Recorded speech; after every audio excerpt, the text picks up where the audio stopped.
সালামু আলাইকুম, স্বাগত জানাচ্ছি আজকের আলোচনায়। আজকে আমরা কানাডার বিজনেস ইমিগ্রেশন প্রোগ্রামের মধ্যে একটি গুরুত্বপূর্ণ প্রোগ্রাম, ব্রিটিশ কলম্বিয়ার একটি এন্টারপ্রেনার প্রোগ্রাম, যেটি পাইলট প্রোগ্রাম থেকে পার্মানেন্ট প্রোগ্রামে রূপান্তরিত হয়েছে। ফলে এই প্রোগ্রামের মাধ্যমে সারা পৃথিবীব্যাপী যত ইন্টারেস্টেড বিজনেসম্যান রয়েছেন, যারা কানাডাতে আসতে চান এন্টারপ্রেনার ক্যাটাগরিতে কম IELTS স্কোর নিয়ে, তাদের জন্য এটি একটি মাইল ফলক বা অত্যন্ত সহযোগিতাপূর্ণ প্রোগ্রাম হিসেবে তাদের জন্য ভূমিকা রাখবে। কারণ এখানে আইএলটিএসে 4 পেলেও এখানে কোয়ালিফাই করা যাবে। তবে যেহেতু এটি বিজনেস প্রোগ্রাম, এখানে ইনভেস্টমেন্টের কিছু কন্ডিশন রয়েছে। ওভারঅল বিষয় হলো যে এটি একটি পার্মানেন্ট প্রোগ্রামে রূপান্তরিত হয়েছে, সুতরাং এটা অবশ্যই একটি great news, good news for businessman. তো আশা করছি পৃথিবীর বিভিন্ন প্রান্ত থেকে আমাদের আলোচনা শুনছেন, বিস্তারিত জানবেন। চলুন আমরা বিস্তারিত আলোচনাটি দেখি। BC PNP entrepreneur immigration regional pilot is now permanent. তো এটি BC বলতে আপনারা বুঝতেছেন ব্রিটিশ কলম্বিয়ার PNP entrepreneur immigration regional pilot. তো আজকের এই আলোচনাটি যারা স্কিল মাইগ্রেশনে আসতে চান তাদের জন্য না। স্কিল মাইগ্রেশনে সবচেয়ে বেশি সংখ্যক ব্যক্তিরা কানাডার বাইরে থেকে কানাডাতে এন্ট্রি করে ইমিগ্র্যান্ট হিসেবে।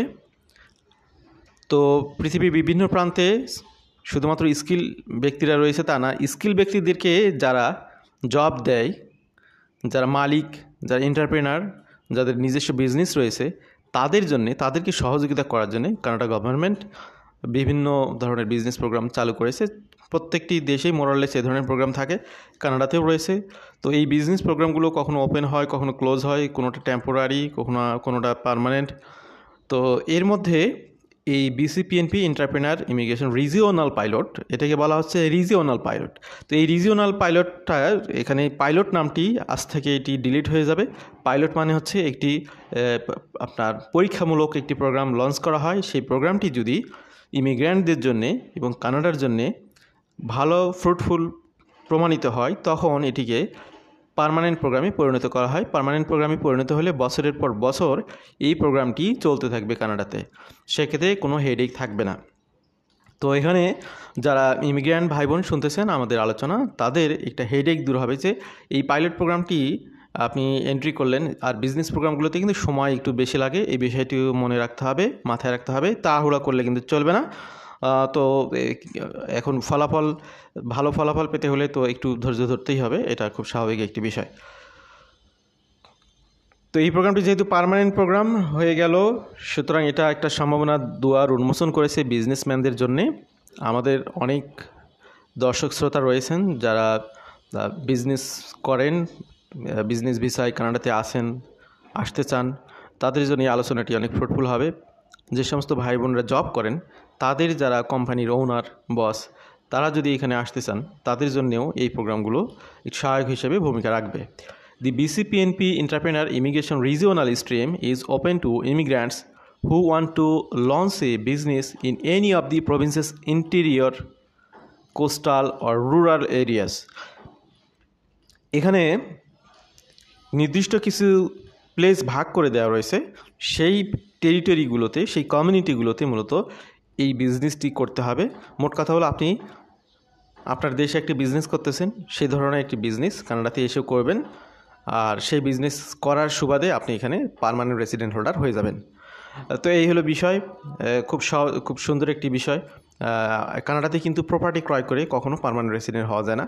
ইউরোপের অনেক কান্ট্রি রয়েছে, ইভেন তার্কিতে আপনি যদি 3 লাখ কানাডিয়ান ডলারের প্রপার্টি কেনেন, আমার অনেক আগের ইনফরমেশন ভুল হতে পারে, মোট কথা হলো প্রপার্টি কিনলে এটা আপনি পরবর্তীতে যদি সেল করতে পারেন, 3 বছর পরে আপনি সেই প্রপার্টি আবার সেল করে ক্যাশ করে নিলে মাঝখান দিয়ে আপনি কানাডার সিটিজেন, সেই দেশের সিটিজেন হয়ে গেলেন।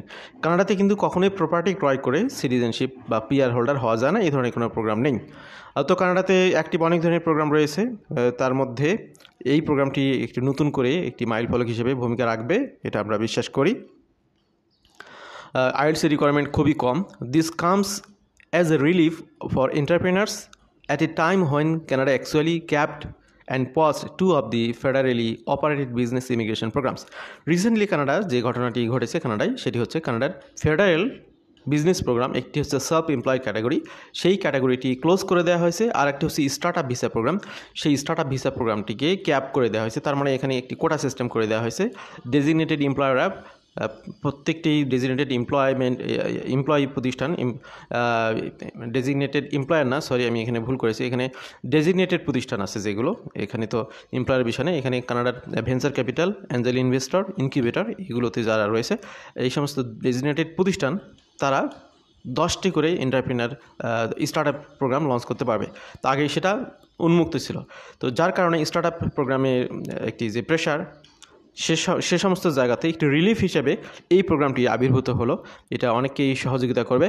In the 7 BC regions listed below, তো এই প্রোগ্রামটি মূলত এই ব্রিটিশ কলাম্বিয়ার এই 60টি রিজিয়নে আপনার পরিচালিত হবে। এই 60টি রিজনের মধ্যে আপনাকে এই প্রোগ্রামের জন্য বিজনেস নতুন করে ওপেন করতে হবে। এখানে আপনারা দেখতে পাচ্ছেন 60টি রিজনের নাম উল্লেখ করা রয়েছে। সবার উপরে রয়েছে ক্যারিবু, 2 নম্বরে রয়েছে কোটেনাইস, 3 নম্বর হচ্ছে নিখাকো, 4 নম্বরে Vancouver Island or Vancouver Coast, এরপর রয়েছে থমসন ওকানাগান, তারপর রয়েছে নর্থ কোস্ট, এরপর রয়েছে নর্থ ইস্ট। এই 60টি রিজনের মধ্যে অনেকগুলো কমিউনিটি রয়েছে। সেই সমস্ত কমিউনিটির সাথে যোগাযোগ করে তাদের সুবিধা মতো, আপনার সুবিধা মতো উইন উইন সিচুয়েশনে বিজনেস লঞ্চ করতে হবে। সেটার মাধ্যমেই মূলত আপনি একদিকে বিজনেসম্যান হবেন, পাশাপাশি এন্টারপ্রেনার হিসেবে কানাডাতে আসবেন, ফ্যামিলি নিয়ে আসবেন, পিআর হোল্ডার হবেন। How does PNP entrepreneur immigration regional work, তো এটি কীভাবে কাজ করে সে বিষয়টি একটু আমরা জানি। দি প্রভিন্সেস এন্টারপ্রেনারাল ইমিগ্রেশন EI যেটাকে বলা হচ্ছে regional stream provides a permanent residency pathway for innovative individuals who want to start A new business in a small community. তো এখানে বিজনেসগুলো আপনার করতে হবে কোথায়? কমিউনিটির মধ্যে করতে হবে। ছোটো ছোটো যে কমিউনিটিগুলো রয়েছে, ওই যে রিজিয়নগুলো দেখালাম আপনাদেরকে 60টি রিজন, সেই কমিউনিটির মধ্যে বিজনেস করতে হবে। আপনি এখানে যদি এসে ভ্যাঙ্কুভারে বিজনেস করতে চান তাহলে আপনার জন্য এই প্রোগ্রামে কোয়ালিফাই করবেন না। আপনি ভাববেন যে ভাই আমার টাকা পয়সা আছে, টাকা পয়সার সমস্যা নেই, আমি ওই সব গ্রাম ট্রাম এলাকায় যাইতে পারবো না, আমার ওই কমিউনিটিতে থাকতে পারবো না, টাকা আছে, টাকা কত লাগে সেটার সমস্যা না, আমি ভ্যাঙ্কুভার সিটিতে থাকবো। তাহলে আপনি কিন্তু এই রিজিওনাল এই প্রোগ্রামের জন্য আপনি কোয়ালিফাইড না। আপনি টাকার গরম সেখানে গিয়ে দেখাতে পারেন, কিন্তু সেই প্রোগ্রাম আপাতত ওপেন নেই। অন্য প্রোগ্রামে আপনি চেষ্টা করতে পারেন, কিন্তু এখানে আপনাকে এই কমিউনিটির মধ্যে বিজনেসগুলো করতে হবে। তো এই প্রোগ্রামটি অ্যাকচুয়ালি লঞ্চ হয়েছিল পাইলট প্রোগ্রাম হিসেবে 2019 সালের মার্চ মাসে। তো এরপরে the EI regional stream is now permanent stream as a part of larger BC-PNP regional program. Each of the participating communities has recognized the types of business that are important to their community. তো প্রত্যেকটি কমিউনিটির আবার এখানে recognise business রয়েছে। সবাই সব ধরনের business করবে না, তাদের এলাকাতে যে ধরনের বিজনেস চলে এটা আপনারা খুব কমনলি বুঝবেন। এক এক রিজিয়নে এক এক জায়গায় এক এক ধরনের বিজনেস চলে। কোথাও আমের ফলন ভালো, সেখানে আমের বিজনেস, কোথাও নদী সমুদ্র রয়েছে, সেখানে মাছের business, like that. Communities have developed their own administrative procedures and some may charge fees for services. তো এখানে অবশ্যই চার্জের বিষয়টি আসতেই পারে। কিছু কিছু কমিউনিটি এখানে আপনার তাদের সাথে কাজ করার জন্য এখানে চার্জ নিতে পারে, নেওয়ার পসিবিলিটি রয়েছে। If a community believes your business concept is a good fit for their goals, they may ask you for an in-person exploratory visit to meet with their contact person. তো এই জায়গাতে শুরু করতে হলে আপনি যেটা প্রথমেই করতে হবে সেটা হলো আপনি পৃথিবীর কোনো না কোনো প্রান্তে বিজনেস করতেছেন, আপনার অলরেডি এক্সিস্টিং বিজনেস আছে, বা আপনার বিজনেস না থাকলেও বিজনেস আইডিয়া আছে, কিংবা আপনি টপ ম্যানেজমেন্ট লেভেলে জব করেন, বিজনেস চালিয়ে আসতেছেন বিভিন্ন কোম্পানির, আপনি বিজনেস সুন্দরভাবে লার্ন করার মতো ম্যানেজমেন্ট ক্যাপাসিটি রাখেন। তো আপনি এই কমিউনিটিগুলোর সাথে যোগাযোগ করে আপনার কনসেপ্টগুলো তাদের সাথে শেয়ার করবেন। তারা যদি সেগুলোকে অ্যাকসেপ্ট করে, কিংবা তাদের কনসেপ্টের সাথে আপনার কনসেপ্টের যদি যোগসূত্র তৈরি হয়, তখন আপনি সেই সরাসরি কানাডাতে ভিজিটর ভিসায় এসে সেই কমিউনিটিগুলো ভিজিট করতে পারবেন। তো যারা কানাডাতে ভিসা আসতে চান তাদের তো অনেকগুলো ক্যাটাগরি থাকে। এর মধ্যে এই যে এখানে বিজনেস ভিজিট, এক্সপ্লোরেটরি ভিজিট করতে বলতেছে, এই এক্সপ্লোরেটরি ভিজিটের একটি ইনভাইটেশন লেটার দিয়ে আপনার বিজনেস ভিজিটর হিসেবে এখানে কানাডাতে আপনি আপনি ভিসার জন্য কি করতে পারবেন, অ্যাপ্লিকেশন করতে পারবেন। এই পসিবিলিটি কিন্তু আপনার রয়েছে। সেই অ্যাপ্লিকেশন করে ভিজিট ভিসা পেয়ে আপনি সরাসরি এই কমিউনিটিতে আসবেন, এসে ভালো করে যাচাই বাছাই করে দেখবেন যে অ্যাকচুয়ালি আপনার এই কমিউনিটিতে বিজনেস করা আদৌ পসিবল কিনা। যদি পসিবল হয় দেন আপনি ফার্দার প্রসিড করবেন, আদারওয়াইজ না। The tour will also provide you with first-hand knowledge of the place you are considering for your business, allowing you to determine whether the lifestyle is suitable for your family. If you believe it is the best fit for your business and family, you can then request a referral form. You can request for a referral from the community. A reference enables entrepreneurs to register and apply for the BCPNP EI regional stream. তো আপনি এখানে এসে exploratory visit করে যদি তাদেরকে manage করতে পারেন, কিংবা আপনিও যদি বিষয়গুলো তাদের পক্ষ থেকে ম্যানেজড হন বা বুঝে যান, তখন আপনি রিকোয়েস্ট করবেন তাদেরকে একটি রেফারেল লেটার দিতে। সেই রেফারেল লেটার সহ তখন আপনাকে এই আপনার এখানে বিসিপিএনপির জন্য আবেদন করতে হবে। তো এখানে লাস্টের সেন্টেন্সটা আমি আবার পড়তেছি। A reference enables entrepreneurs to register and apply for BCPNP ER regional stream. ওই যে এই কমিউনিটিগুলো থেকে আপনার যে একটি রেফারেল লেটার আপনি পেলেন, আপনার তাদের সাথে যে আন্ডারস্ট্যান্ডিং হলো, আপনার কনসেপ্ট যে তারা এগ্রি করলো, আপনিও এগ্রি করেছেন, সেই রেফারেন্স লেটারটি দিয়ে আপনি এই প্রোগ্রামে তখন আপনি প্রসিড করবেন। তো এখানে এলিজিবিলিটির বিষয়গুলোতে চলে আসি। যারা স্বপ্ন দেখতেছেন আমাদের কথা শুনে, তাদের স্বপ্নের মধ্যে একটি প্রশ্ন তো আসতেই পারে যে আর কি লাগবে, আর কি কন্ডিশন আছে সেগুলো বলেন। তো সেগুলোতে আমরা চলে এসেছি। You must plan to establish a new business that alliance with the referring communities in demand list. তো প্রত্যেকটা কমিউনিটির একটি ইন ডিমান্ড লিস্ট রয়েছে, যেখানে একটু আগেও আমি একটু বলেছিলাম যে যেখানে আপনার ভালো আপনার গমের উৎপাদন হয়, তো সেখানে আপনাকে তো গম কেন্দ্রিক চিন্তাভাবনা করতে হবে। আপনি ওখানে গিয়ে যদি সামুদ্রিক মাছের বিজনেসের প্ল্যান করেন তাহলে তো আসলে হবে না। তো এখানে ব্রিটিশ কলাম্বিয়ার যে 7টি রিজন, সেগুলোর অধীনে যে অসংখ্য কমিউনিটি রয়েছে, সেই কমিউনিটিগুলোর আবার একটি লিস্ট রয়েছে। সেই লিস্ট ধরে আপনাকে বিজনেস প্ল্যানটা সাজাতে হবে। এটা হচ্ছে একটি এলিজিবিলিটির মধ্যে একটি ইস্যু, একটি ম্যাটার। 2 নম্বর বিষয় সেটা হলো furthermore you need to demonstrate business and or managerial experience with a personal net worth of at least CAD 300,000। তো এখানে হতে পারে আপনার প্রিভিয়াস এক্সপিরিয়েন্স রয়েছে, অথবা হতে পারে আপনি আগে থেকে বিজনেস করেন। আমি বলেছিলাম যে এখানে 2 ধরনের ব্যক্তিরা আবেদন করতে পারবেন। এক হলো অলরেডি আপনি বিজনেস ওনার, 2 নম্বর হচ্ছে আপনি কোনো একটা এক্সিস্টিং বিজনেসের টপ ম্যানেজমেন্ট লেভেলে রয়েছেন, যেখানে আপনার যথেষ্ট এক্সপিরিয়েন্স রয়েছে। এই 2 ক্যাটাগরির ব্যক্তিরা এখানে আবেদন করতে পারেন। সেই ক্ষেত্রে আপনাকে বলা হচ্ছে সেই এক্সপিরিয়েন্সের সাথে সাথে আপনাকে 3 লক্ষ ক্যানাডিয়ান ডলার ইকুইভ্যালেন্ট আপনার কী করতে হবে, আপনার অ্যাসেট নিট ওয়ার্থ শো করতে হবে। এই নিট ওয়ার্থ 3 লক্ষ ক্যানাডিয়ান ডলার মানে কি ব্যাংকের ক্যাশ টাকা? অবশ্যই না।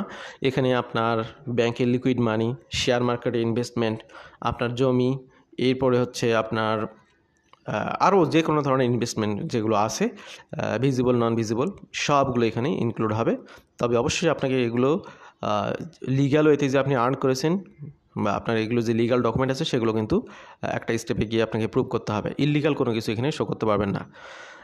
Apart from the net worth you will need to invest at least CAD 1 lakh in the business and create one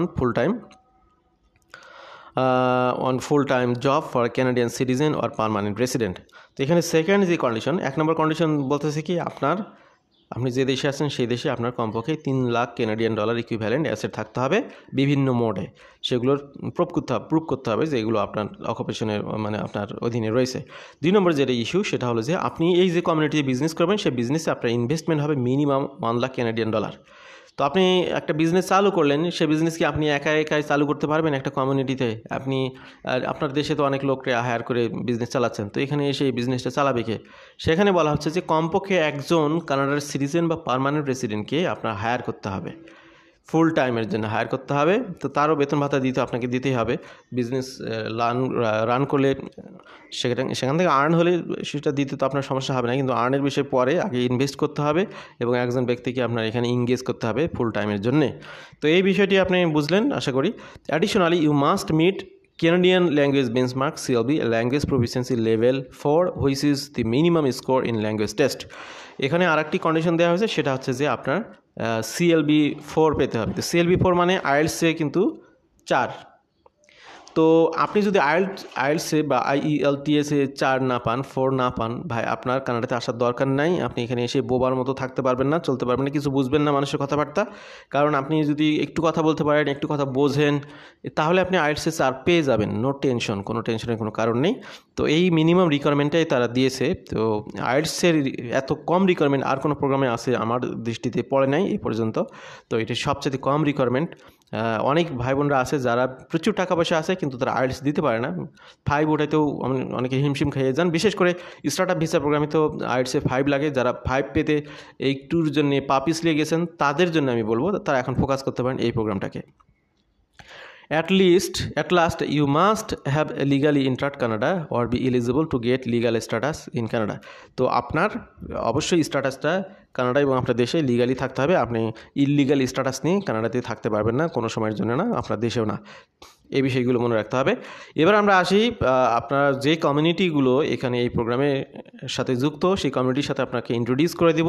এখানে 7টি রিজনকে দেখিয়েছিলাম, সেই 7টি রিজনে কী কী কমিউনিটি এই প্রোগ্রামের সাথে যুক্ত হয়েছে সেগুলো জানাটা খুবই জরুরি। এগুলোর নাম দিয়ে আপনি গুগল করে তাদের ফেসবুক পেজ কিংবা তাদের ওয়েবসাইটে আপনি গিয়ে যোগাযোগ করার চেষ্টা করতে পারেন। Full list of participating communities and regions: Cariboo, এখানে রয়েছে 100 মাইলি হাউস, ম্যাকেনজি, কুইন্সনেল, এরপরে রয়েছে উইলিয়ামসন লেক। 4টি এখানে কমিউনিটি রয়েছে ক্যারিবুতে। কোটেনেই এখানে রয়েছে cluster and Central Kootenay, areas I and J, এরপর রয়েছে Columbia Valley and East Kootenay, এরপর রয়েছে কিম্বার্লি, তারপর রয়েছে Nelson and Central Kootenay, areas E and F। তো এখানে আরেকটি, এরপর আরও রয়েছে রোজল্যান্ড এবং ট্রেইল। এরপরে নিখাকো, এটার মধ্যে রয়েছে একটি কমিউনিটি, বালকেলি নিখাকো। এরপরে রয়েছে নর্থ ওয়েস্ট কোস্ট, এখানে রয়েছে Community Regional District of Kitimat Stikine, areas B, C and E। তারপর রয়েছে নর্থ ইস্ট, এখানে রয়েছে ফ্রন্ট সেন্ট জন। এরপরে যে রিজিয়ন সেটা হচ্ছে থমসন ওকানাগান, সেখানকার যে কমিউনিটি সেটা হচ্ছে ক্লিনটন, এরপরে পেন্টিংটন, এরপরে স্যামন আর্ম আর হচ্ছে ভার্নন। এরপরে আরেকটি কমিউনিটি রিজিয়ন সেটা হচ্ছে ভ্যাঙ্কুভার আইল্যান্ড বা ভ্যাঙ্কুভার কোস্ট, এখানে দেখতে পাচ্ছেন আপনারা ক্যাম্বেল রিভার, কমক্স, মাউন্ট ওয়াডিংডং, আরেকটা হয়েছে পলওয়েল রিভার।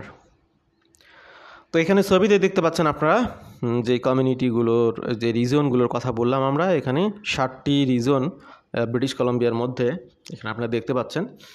খুব সুন্দরভাবে নামগুলো মেনশন করা রয়েছে, কোন কমিউনিটি কোন রিজনটা কোন এলাকায় এখানে অবস্থিত অ্যাট এ গ্যালেন্সে আপনারা এখানে নিশ্চয়ই দেখতে পাচ্ছেন। এবং এটা দেখে অনেকে মানসিকভাবে পরিতৃপ্তি পাবেন, কানাডার কোন জায়গাতে এটার অবস্থান সেটা দেখে নিতে পারতেছেন। এবং এইভাবেই এখানে কোন কোন কমিউনিটিগুলো আছে সেগুলো তো একটু আগে আপনারা দেখলেন। What is special about the BC-PNP entrepreneur immigration regional pilot? এখন সর্বশেষ কথা এটা আসতেই পারে, বিজনেস প্রোগ্রামের ব্যাপারে অনেক কিছু শুনেছি, এটার আসলে আলাদা মৌলিকত্বটা কী সেটা আপনারা জানতে চাইতেই পারেন। সেই ব্যাপারে কিছু তথ্য এখানে দেখতে পাচ্ছেন। দি BC-PNP Entrepreneur Immigration Regional Pilot is a program that allows entrepreneurs to establish new business in participating regional communities in British Columbia, Canada. Furthermore, the ability requirement for net worth and investment is half what is required for the general stream of the BC-PNP Entrepreneur Immigration. তো এটা British কলম্বিয়ার আরেকটা যে general যে stream রয়েছে সেটাকে বলা হয় BC-PNP এন্টারপ্রেনার ইমিগ্রেশন। তো BC-PNP এন্টারপ্রেনার ইমিগ্রেশন কিন্তু এটা না, এটা হচ্ছে রিজিওনাল পাইলট। এটা কিন্তু মনে রাখবেন, BCর কিন্তু আরেকটা রেগুলার প্রোগ্রাম রয়েছে, সেখানে ইনভেস্টমেন্ট এবং আপনার এখানে নেট দুটোই কিন্তু ডাবল লাগবে। আর এখানে আপনার সব কিছু হাফ লাগতেছে। আপনার মাত্র 3 লাখ কানাডিয়ান ডলার অ্যাসেট দেখাতে হবে, ইনভেস্টমেন্ট করতে হবে মিনিমাম 1 লাখ, যেটা আপনার BC-PNP এন্টারপ্রেনার ইমিগ্রেশন যেটা সেখানে এটা আপনার ডাবল লাগে। তো এটা হচ্ছে এটার মৌলিকত্ব বা স্পেশালিটি। এই বিষয়টিও আপনাদের সামনে তুলে ধরা হলো, ক্লিয়ার করা হলো। তো আমরা আলোচনা একদম শেষ প্রান্তে চলে এসেছি। আমাদের সাথে যারা দীর্ঘ সময় ধরে ছিলেন তাদেরকে ধন্যবাদ জানাচ্ছি। পরিশেষে কিছু কনক্লুশন টানবো কিছু কথা বলে, সেটা হচ্ছে যে যারা কানাডাতে স্টার্টআপ ভিসা নিয়ে আগ্রহী, যারা একটু ধাক্কা খেয়েছেন বিশেষ করে ক্যাপ সিস্টেম করে দেওয়ার কারণে স্টার্টআপ প্রোগ্রামটি এখন আর খুব বেশি আগের মতো এত অ্যাভেলেবেল হবে না সবার জন্যে। তারা যদি চিন্তা করেন যে অল্টারনেটিভ প্রোগ্রামে কানাডাতে আসবেন, সেক্ষেত্রে এই প্রোগ্রামটি তাদের জন্য সহযোগিতা করবে।